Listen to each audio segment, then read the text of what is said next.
കാരുണ്യവാനായ എൻ്റെ ഈശോയെ, കാണപ്പെടുന്നതും കാണപ്പെടാത്തതുമായ സകലത്തിൻ്റെയും സൃഷ്ടാവായ ദൈവമേ, അങ്ങയെ ഞാൻ സ്തുതിക്കുന്നു. അങ്ങ് ഒരു പുതിയ ദിവസത്തിനായി എന്നെ വിളിച്ചുണർത്തിയിരിക്കുന്നു.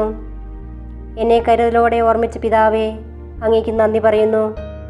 എൻ്റെ എല്ലാ പാപങ്ങളും ക്ഷമിക്കണമേ. എൻ്റെ ജീവിതത്തിലെ എല്ലാ കുറവുകളും നീക്കണമേ.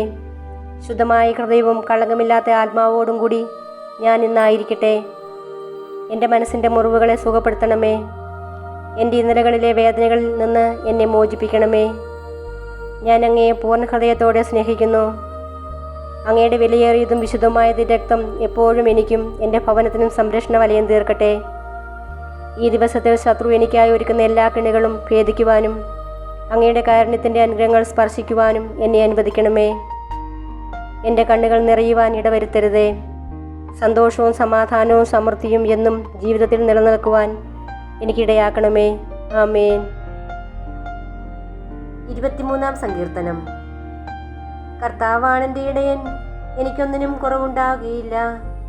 പച്ചയായ പുൽത്തകിടികളിൽ അവിടുന്ന് എനിക്ക് വിശ്രമമരുളുന്നു.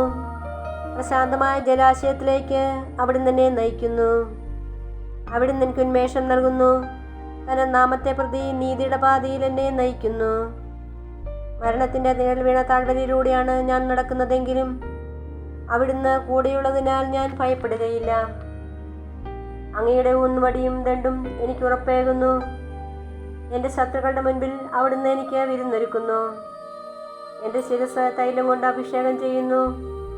എൻ്റെ പാനപാത്രം കവിഞ്ഞൊഴുകുന്നു. അവിടുത്തെ നന്മയും കരുണയും ജീവിതകാലം മുഴുവൻ എന്നെ അനുഗമിക്കും. കർത്താവിൻ്റെ ആലയത്തിൽ ഞാൻ എന്നേക്കും വസിക്കും.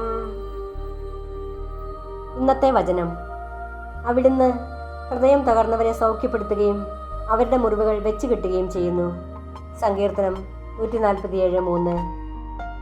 സ്നേഹനാഥനായ കർത്താവെ, അവിടുത്തെ അനന്ത സ്നേഹത്തിന് ഞങ്ങൾ ഈ പ്രഭാതത്തിൽ എല്ലാ സൃഷ്ടികളോടും ചേർന്ന് നന്ദി പറയുന്നു.